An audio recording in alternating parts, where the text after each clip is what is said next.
comprehend. And God, I just pray that today that we would learn more about that. That as we listen to the different stories you've written in the Bible, God, that we would learn more about how great you are and how strong you are. And how if you're with us, God, then nothing can stop us. So God, I just pray that you would be at work within our hearts and our eyes and our ears, and our souls would be open to the things you have to say to us today. In your name, amen. You may be seated. Amen. Somebody passed me a note and asked if the camp that the Coopers were talking about is an English-speaking camp, and yes, it is. So you don't have to speak a foreign language to be able to go and minister to those missionary kids, and they love to be able to hear some English and interact with them. I'm sure the Gilmores can tell you all about those experiences and how important those are. Well, most of us have had the experience in our life where we've been asked to take on a challenge, a job, a task that seemed larger than life. And some of you can remember some of those first experiences. Maybe you were in grade school and you were given your first major research project, and you tried to do it on your own, and you needed mom and dad's help to finish it out, and it just seemed to consume hours when you would have rather been doing something fun, being outside playing ball or doing something else, but you worked on it and you got it done even though it seemed larger than life. Maybe you were asked by a teacher to take the lead role in a class play or to sing a solo in front of the school. Again, it seemed larger than life when given the task, but you did it. Maybe the larger than life tasks in your life have come in the workplace. Maybe you are somebody who earlier than expected were given promotions for taking on tasks that others refused to take on in your office or your work setting. Maybe you can remember when your supervisor first came in to tell you, you know what, we see something special in you. We see something in you where your work ethic is better. We'd like to give you an extra project, and if things go good with this, there could be big things ahead for you in this firm. It's special to be chosen, to be seen as someone who has risen to the top, who's capable of taking on complex projects. But sometimes that can feel like a curse. Maybe you don't want to take on another project. Maybe your calendar is already full. Maybe you're tired of carrying the workload for everybody else in your life. Maybe your firm is expecting loads of extra work, but there's no extra pay that goes with that extra responsibility. You know, teachers have always been some of my biggest heroes. I love my kids' teachers. I love getting to spend time with them and see how they interact with our kids. I was at school this past Friday with Zach and his lunch and looking at all these projects that these teachers have. And it's not uncommon for teachers in our school districts to be asked to take on more and more responsibility without any extra benefit, all because somebody has to do the job. Somebody's got to get it done. And if they don't do it, nobody else is.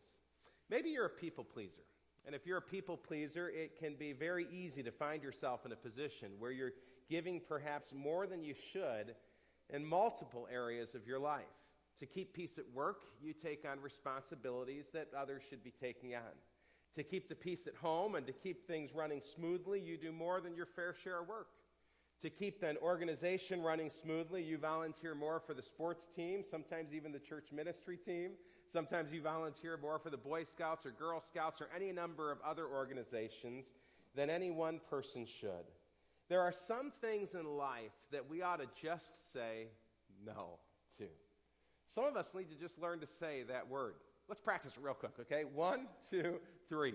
No. All right, good. You got it. Kind of came out. For some of you, it looks painful coming out of your mouth. Like it's been a long time since you've said that. Maybe for some of you, it was freeing to say that little 2-letter word. I want to encourage you to do that. But there are some things in life that we need to say yes to. And today we're going to take a look at when saying no just isn't an option. John Hamby, in a sermon entitled Excuses Instead of Service, wrote the following. He said, have you ever responded with excuses for God rather than obedience? You're asked to teach a class and the excuses start. You're asked to serve in the nursery and the excuses start. God put it in your heart to share your faith with a friend or neighbor and the excuses start. You're made aware of someone with a need that you could provide for and the excuses start. In fact, you're asked to do just about anything for the Lord and the excuses start. I'm too busy. I'm already doing this. Get someone else. Sometimes our excuses pile up and get in the way of doing something for God. He writes, I read a humorous story about some GIs on furlough that I think illustrates this well. The commanding officer was furious when 9 GIs who had been out in passes failed to show up for the morning roll call. Not until 7 p.m. did the first man straggle in.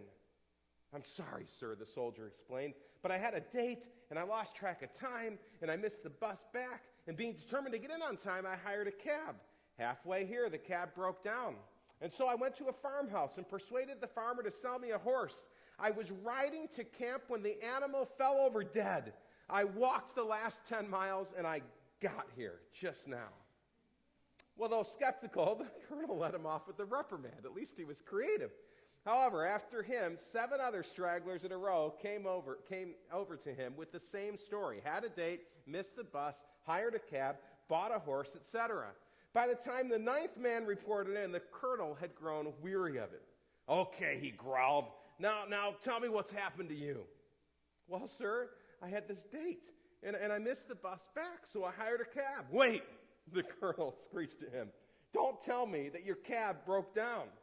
"No, sir," replied the colonel. "The cab didn't break down. It was just that there were so many dead horses on the road that we had trouble getting through." Excuses. Sometimes our excuses hold us back from accomplishing what it is that God has asked us to do. If you're reading through the Bible with Woodbury Community Church this year in the Challenge, this Tuesday, you're going to find yourself, if you're on track, entering the book of Exodus. Those of you who've grown up in the church find yourselves reading some very familiar stories, yet altogether thrilling stories. The Exodus is one of the most precious books in the Bible to the Orthodox Jew, for it's here that we find the children of Israel in bondage to the people of Egypt. The Pharaoh of Joseph's day, who you read about last week, is long gone. He's died, he's passed away.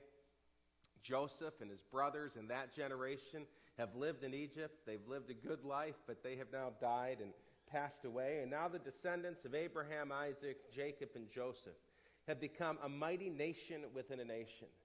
And the Egyptian hierarchy isn't really thrilled about this problem, a problem that it has become that these Israelites are too many. They're working as slaves now for the Egyptians. And those who were the descendants of the great leader Joseph, who really helped save Egypt and much of the rest of the world from great famine due to skilled planning and God's blessing, those people are considered a scab upon the nation of Egypt. So concerned was Pharaoh about the rate at which Israelites were being born that he ordered that all the newborn male infants born to Jewish slaves were to be killed. In Exodus chapter 2, we read about the birth of an extraordinary man named Moses. When she could hide him no longer, she took for him a basket made of bulrushes and daubed it with bitumen and pitch. She put the child in it and placed it among the reeds by the riverbank. And his sister stood at a distance to know what would be done to him. Now the daughter of Pharaoh came down to bathe in the river while her young women walked beside her. She saw the basket among the reeds and sent her servant woman, and she took it. When she opened it, she saw the child, and behold, the baby was crying. She took pity on him and said, "This is one of the Hebrews' children." Then his sister said to Pharaoh's daughter, "Shall I go and call you a nurse from the Hebrew women to nurse the child for you?"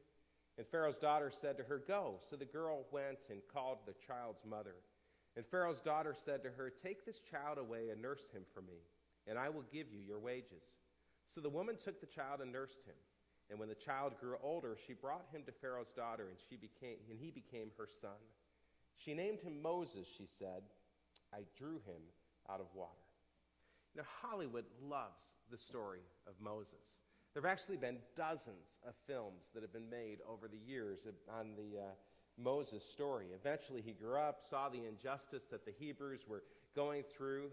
He killed a taskmaster who was abusing his slave, and then he fled. He fled to the desert to a place called Midian. He married a local woman. He had a son. He lived as a shepherd, and he hid in relative obscurity for some 40 years. The last 3 verses of Exodus chapter 2 tell us what happened then. During those many days, the king of Egypt died, and the people of Israel groaned because of their slavery and cried out for help. Their cry for rescue from slavery came up to God, and God heard their groaning, and God remembered his covenant with Abraham, with Isaac, and with Jacob. God saw the people of Israel, and God knew. You know, I don't think that I recognize the significance of those verses before this week. I love those little verses in Exodus chapter 2 because they tell us a lot about God. The Israelites had been through so much trauma. They'd been through incredible pain at the hands of their taskmasters. Like the stories that you've already read of Job and of Abraham, of Noah, the story of Joseph in prison, the stories of those who endured the great famine, God was working even through the pain. In Genesis, in this early part of Exodus, if we learn anything, we should learn that God oftentimes works through pain to accomplish his greater purpose. Verses 24 and 25 shows us that God hears, God remembers his promises, God sees and he knows. And it shows us that we can trust God even when God doesn't make sense. And it's funny how we can give intellectual assent to that truth. Many of us can look back in our lives and we can see those experiences where God has worked in similar ways in our lives, but when the rubber meets the road, we sometimes have excuses for why we can't trust God. As Exodus chapter 3 opens, we find God ready to intervene for the people in a most unusual and unexpected way. Now Moses was keeping the flock of his father-in-law Jethro, the priest of Midian, and he led his flock to the west side of the wilderness, and he came to Horeb, to the mountain of God. Check out this dramatic presentation of what happened next. Just hit the play button there, Jeff, and it'll hit it.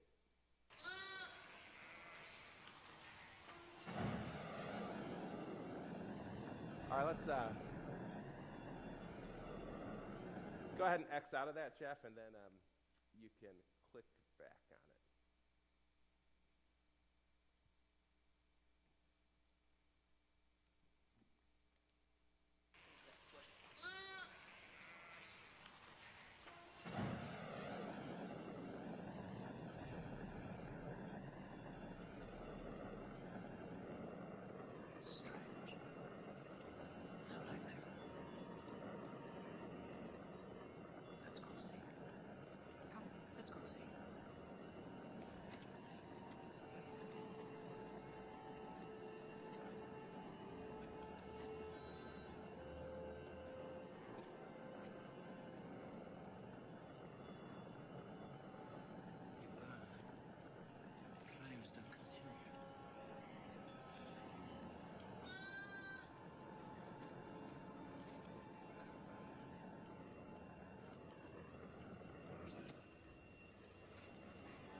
Moses.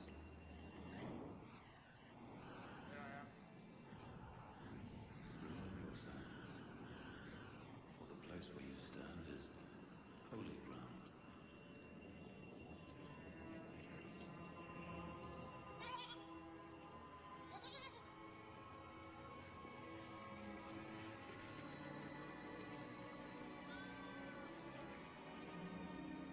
Be at peace. I am the God of your fathers, Abraham, of Isaac, and of Jacob.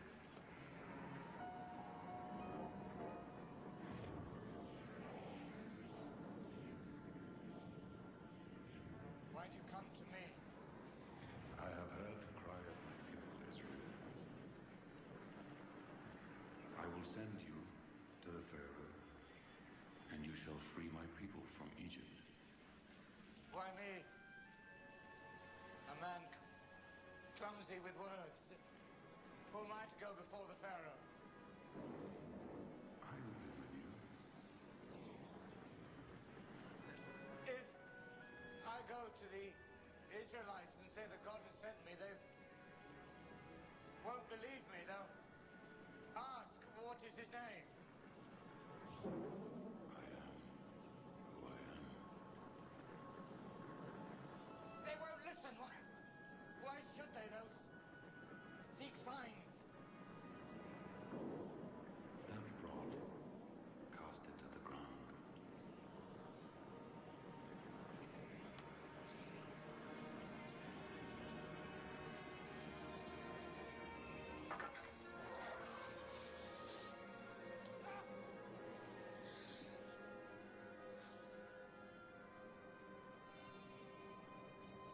Grasp it by the tail.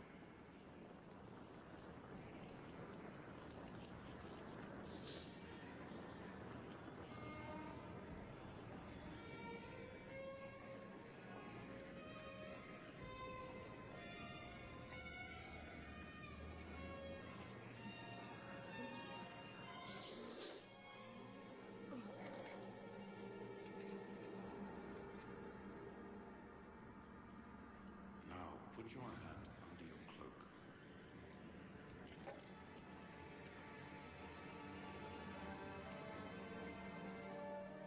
Now withdraw it.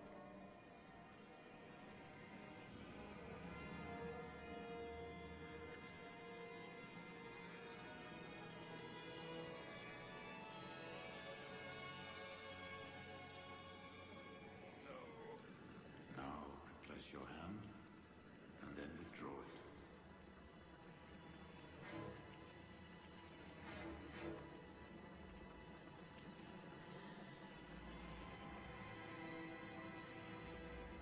This will be the sign that you speak with the voice of the Lord their God. Please. Oh, no. Not me, not me, not me. I've never been a man of words. Not in times past, not now. Even as you speak to me, I'm still a beast. Your brother Aaron will meet you, and you will be my voice to him, and he will speak for you to the people.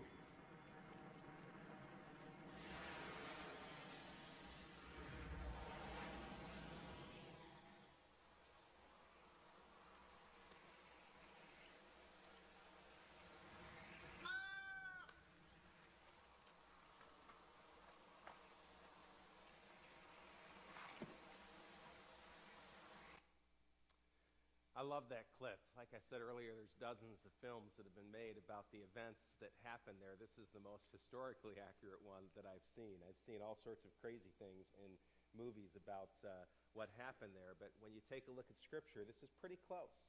In Exodus chapter 3 and 4, Moses gave God 5 excuses for why he couldn't do what it was that God was asking him to do. Moses saw himself as completely inadequate and not up for the task. But God saw Moses as uniquely qualified to lead his children out of slavery and into the promised land. The problem was Moses didn't want the job. I mean, you can almost feel it watching the actor portraying him, the agony that he was going through as God was calling him to do something that he wanted nothing to do with. Sometimes God calls us to do things that we think are absurd. But when God calls us to do something, we don't argue with him. We follow his lead. We need to quit being people who make excuses. For there's no better place for us to be than in the center of his will. Somebody once said, God doesn't call the qualified. He qualifies the called. And then they wrote, Jacob was a cheater. Paul had a temper. David had an affair. Noah got drunk. Jonah ran from God. Paul was a murderer. Gideon was insecure. Miriam was a gossiper. Martha was a worrier. Thomas was a doubter. Sarah was impatient. Elijah was moody. Moses stuttered. Zacchaeus was short, Abraham was old, and Lazarus was dead. God doesn't call the qualified. He qualifies the called. And God would prove that to Abraham. He would prove that to his friends. And friends, if he's called you to do something, he's going to prove it to you as well. So let's take a look at these excuses. Excuse number 1 was, why me?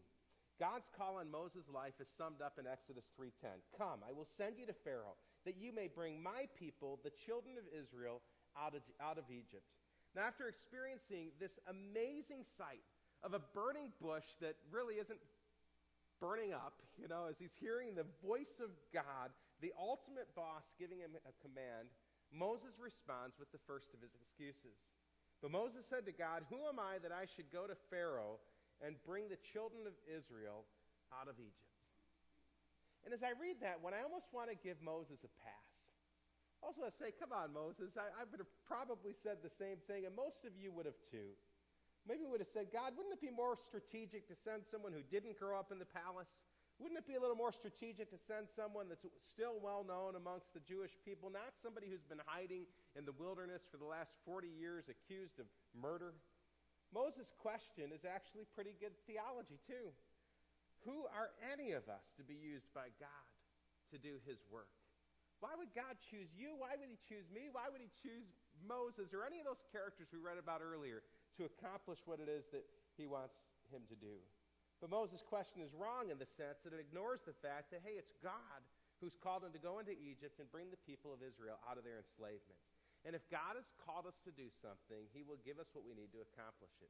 Let me give you a theological equation for all you mathematicians here. Moses plus everything that the world had to offer him, minus God, equals nothing. Moses could have been the best speaker. Moses could have had the greatest gifts. Moses could have been the strongest man. He could have been courageous. He could have had all the wealth. But if he didn't have God with him, it equals nothing. And the second is Moses plus all of his inadequacies plus God equals everything that he needed. And put your name in there instead of Moses, and it's true of you too. When God is on our side and it's him who's called us to do it, we'll accomplish it. I've said it before, but God will never, ever, ever, ever, ever, ever, ever, ever, ever, ever, ever, ever, ever, ever call you to do something that he will not also equip you to do. So God said, but I will be with you. And this shall be the sign for you that I have sent you.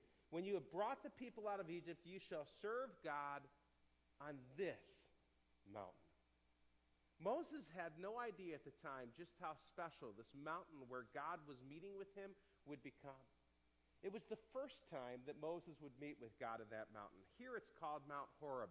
Later on in Scripture, we read about Mount Sinai as being the mountain of God where God meets with Moses. And some have said, well, see, now the Bible's inaccurate. There's two different places where God meets with him. No, Horeb was the mountain range, and Sinai was a peak within that mountain range where God would meet with him. Moses had no idea that when God said, I'm going to be with you, I'm with you, I'm answering that fear that you have, that he meant it.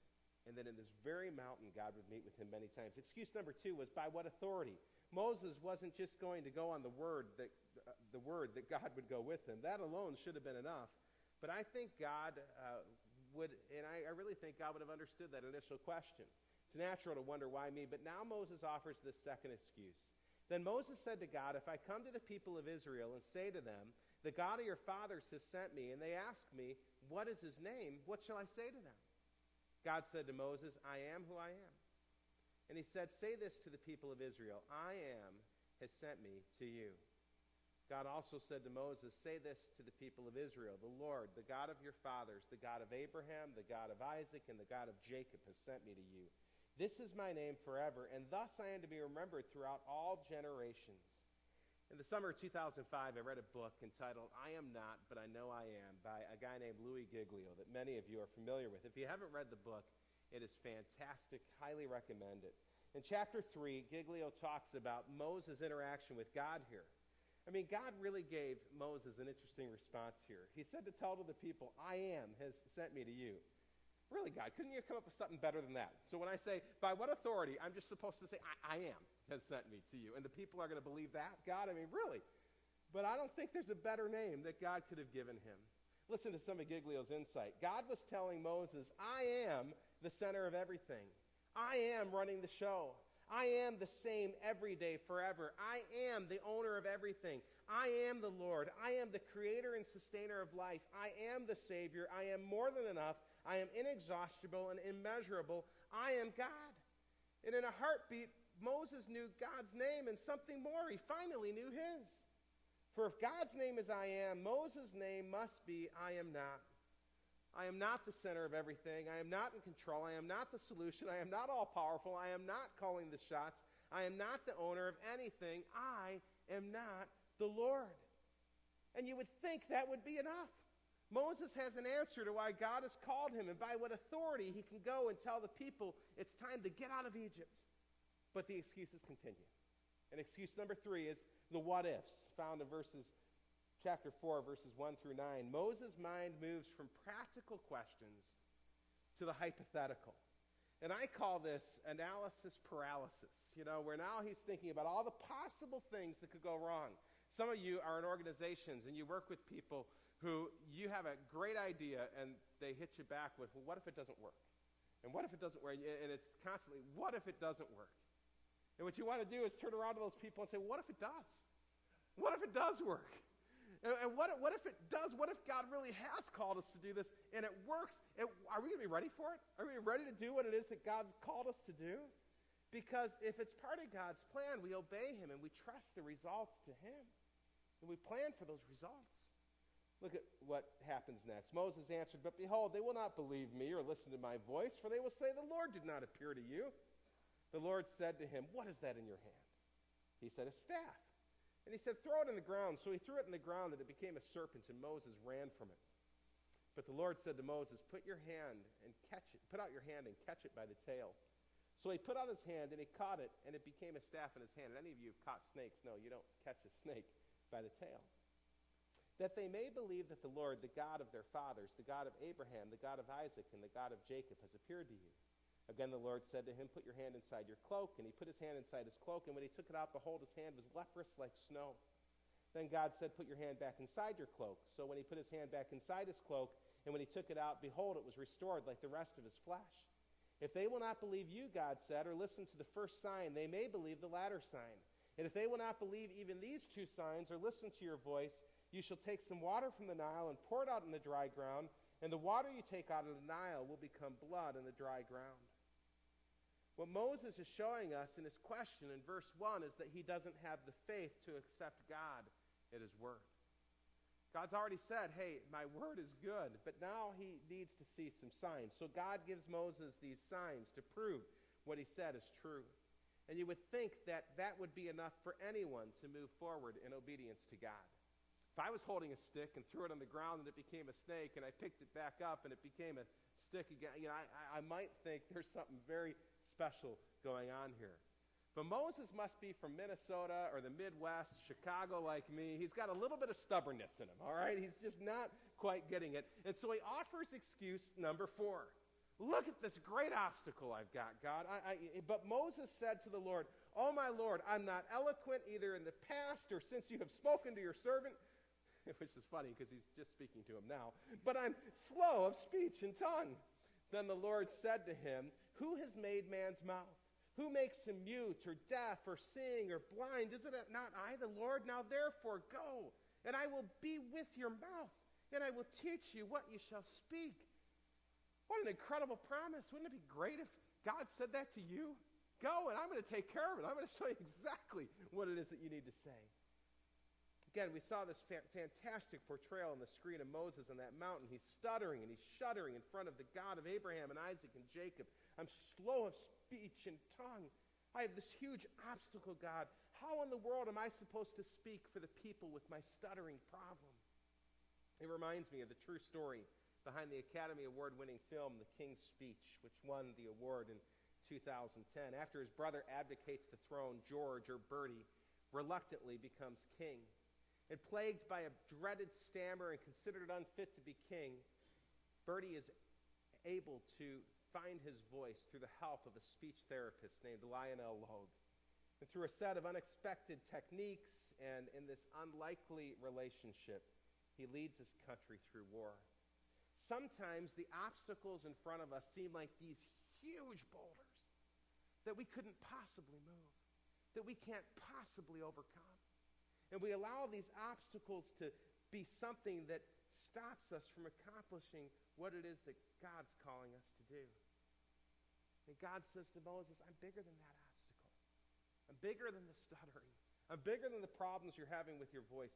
Who has made man's mouth? Who makes him mute or deaf or seeing or blind? Is it not I, the Lord? Now therefore go, and I will be your mouth and teach you what you shall speak. One command that God has given all of us is that we'd use our mouths and that we'd use our actions and that we'd be testimonies for him in our generation. God has told every one of us that he wants us to be people who make disciples. That's why as a church we've been going through this life flow process in the last year and a half. That's why this Saturday we're offering Journey, and it's an opportunity to talk about how do we as the church of Jesus Christ be people who make disciples in this generation. Listen, Jesus gave us a command in Matthew 28:20. Command to make disciples. And at the very end of Matthew 28:20, he said, and behold, I am with you always to the end of the age. The same promise that he gave to Moses, God has given to you.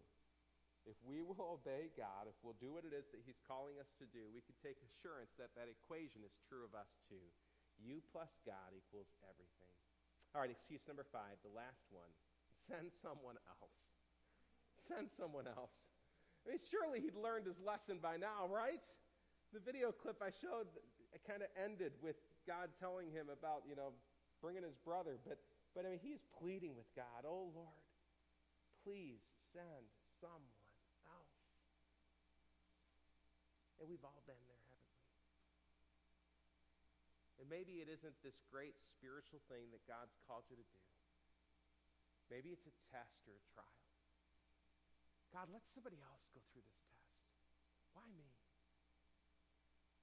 God, why my family? Why my wife? Why my husband? Why my children? Why my parents? Why the people I work with? Please, God, please. It's going to be so hard, I can hear Moses saying. I can't do it. I won't. Send someone else. I almost feel sorry for Moses at this point. But God doesn't. God's actually upset. The next verses show us that there comes a point where God gets tired of our excuses. Then the anger of the Lord was kindled against Moses, and he said, "Is there not Aaron, your brother the Levite? I know he can speak well. Behold, he's coming out to meet you, and when he sees you, he will be glad in his heart. You shall speak to him and put the words in his mouth, and I will be with your mouth and with his mouth, and will teach you both what to do. He shall speak for you to the people, and he shall be your mouth, and you shall be as God to him. And take in your hand this staff with which you shall do these things." There's no more room for excuses.